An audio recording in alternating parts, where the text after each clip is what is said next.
Here to break down the numbers, I'm joined by Democrat strategist and former New York State Senator David Carlucci. And back with me, my very special guest, the Vice President for Free Speech at the Media Research Center, Dan Schneider, along with senior contributor at The Federalist, Ben Weingarten. All right, David, we're going to start with you. Are you worried?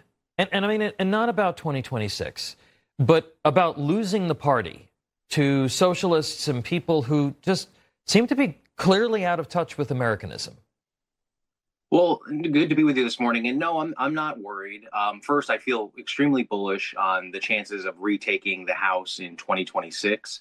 I know there's been a few polls out, but many of these polls are just generic. And of course, it takes a candidate, right? And in these congressional districts, candidate quality matters. I think Democrats are going to be more motivated than Republicans in the midterms.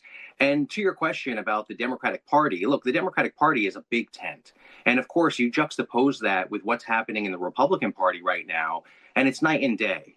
We have a lot of arguments. It's like a family reunion. You could argue about the potato salad, but you're all sitting at the same table talking about how you make the family better. And juxtapose that to the Republicans, and it's become just Donald Trump.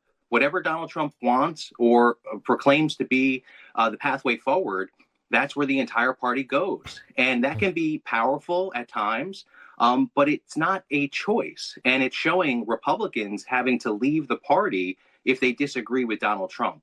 And I think that's a major contrast to the Democrats that do have a big tent with diverse ideas. And people like Mamdani are getting elected and winning primaries, but getting a new surge of voters out. This Democratic primary that happened in New York City was the largest percentage of Democrats to vote in a primary that we've seen.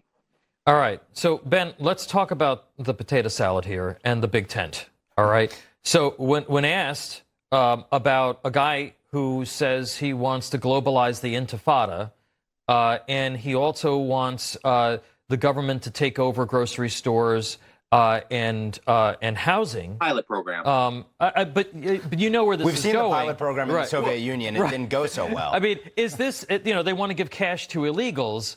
Is this the big tent that the Democratic Party, that Americans really want to be in? Is this the party they want to be in?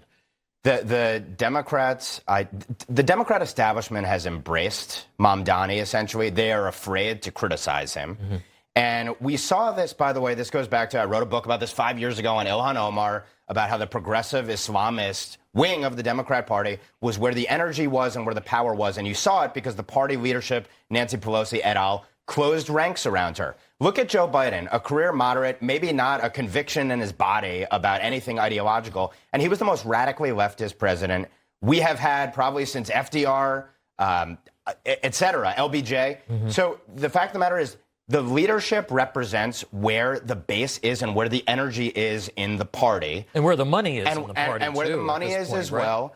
And it's not a big tent. It's a progressive party at this point. Yeah. They're going to try to run away from it because it's not politically popular with the middle 80% of the country. But they are held hostage by this progressive Islamist nexus. Mamdani perfectly represents it. That's a big tent that's going to lead to the progressives killing off the rest of the tent. Well, I think you're reading into what you want to, right? And you could say that Mamdani got 100% of the vote. It's just not true.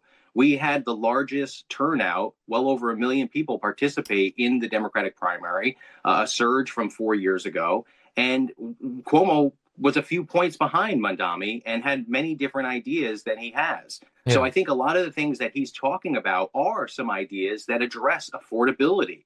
And that's why people have been excited about that. Are these ideas all going to work? I don't know. But an idea to lower grocery bills for residents, I think that's something that resonates with a certain percentage of the people. But let's not act like this is the majority of the Democratic Party. By having the city of New York run grocery stores, I just, again, this is socialism. Well, read the policy. You're taking it out of context. He's talking about an idea that to try to run it, to see, hey, can we do this in these food deserts? Which unfortunately New York City has and the rest of the country has. So Democrats want to run on food rationing. They can let's try it out. Hold on, I want to get to this next question for David because I guess I'm beating up on him today, which I'll give you a chance to hit back. Also included in the poll is that many Democrats perceive their own party as, quote, out of touch, woke, and weak. Now, this was a Democrat poll. It was commissioned by Democrats, by the way. Republicans just cut taxes for virtually every American. Inflation is down. People who are concerned about the border are should be very happy with the policy of a closed border finally. How do you rebuild the voter coalition? And the CEO, J.P. Morgan, just called Democrats out this week saying, quote, I have a lot of friends who are Democrats and I think that they're idiots. I always say they have big hearts and they have little brains. David, show me the bright spot, because I think that having the traditional liberals around is actually not necessarily a bad thing. That's the way that this country has always functioned. But this may be something very different. Go ahead. Well, I think that Donald Trump has to deliver on his promises.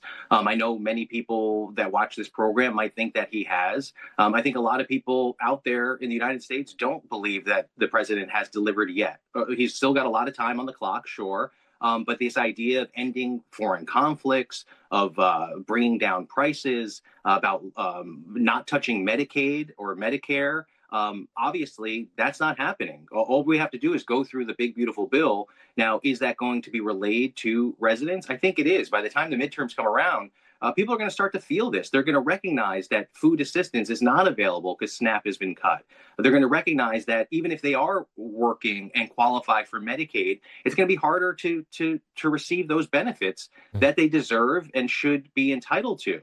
And that's going to be a problem for, I think, Republicans around the country. And the biggest problem is just that we elect another branch of government to be a safeguard against the president, not to be obfuscating, but to ask the questions, to make sure that we have the best policy possible. And I think Americans are recognizing that with the Republican Party, you don't get that. You get Donald Trump, who's more of an authoritarian leader. All right, let's stop. In the negative sense, but in a way that he's got a massive control of the Republican Party. Let's stop, because that argument, obviously it's been tried for almost 10 years now, and it just doesn't work. Dan, I want to go to you too. I want to go to you, Dan. Is the point? I need to go to you. Donald Trump is the master at doing that. I want to go to Dan. He's the best finger pointer around. But when you are the commander in chief, when you are the chief executive, the buck stops with you. David, I want to go to Dan, because the Republicans do have a challenge, and I talked about this earlier in the show. They have to sell this bill now. They have to tell people what's in it. There are, all of the tax cuts, all the tax provisions, how it's going to impact people in terms of real dollars and cents. Are they doing enough? And is that a blind spot for the party right now? Because they haven't quite sold this just yet. Yeah, one problem that the Republicans are always going to have is that you've got the legacy media and big tech social media outfits. Yeah, but they could be they have tons of money. They could be buying ad time right now. They could be doing a public education campaign all across America right now. So lots of people are terrified, thinking that their Medicare or their Social Security has been cut. It's Medicaid that was addressed in the big, beautiful bill. Medicaid is a healthcare system for poor people. It's a welfare program. And during the Biden administration, this welfare program was extended to people who refused to work, who have refused to engage in work-related activities. That's what this cut is for. It's saying, look, if you aren't going to work 20 hours a week or even attempt to do something. Right, but you're explaining it. But are they explaining it? Because they're the ones that they have to explain. What about those promises? I only have about 1 minute yet. I can see the commercials now. I only have one minute left, and I need to ask Ben about this palace intrigue over Bongino, Kash Patel, Epstein, and Bondi. Where do you think is this real, and where do you think that goes? The reporting on this has come from so many different quarters that I do think it's real. It was interesting that Donald Trump intervened when Pam Bondi was asked the question about the Epstein list, and she kind of took the reporter's bait and tried to answer it. I think Donald Trump was trying to put a pin in that issue and say this is not significant. We're not going to relitigate history here. The problem is that for the base, the Epstein story is a proxy for the deep state. What are they covering up potentially? And there's all these powerful people ensnared in it. And is this getting deep sixed essentially? And that is a problem. And I think that it seems like Kash Patel and Dan Bongino are very upset. They feel like they've been kind of hung out to dry here, and they want transparency in these issues, and they're not seeing it. So I think it is a real issue. I think this is more of an intramural squabble, but it's real. Okay. All right. All right, David Carlucci, thank you very much. I enjoyed it today. And my Good to be special with you. guest, Thanks.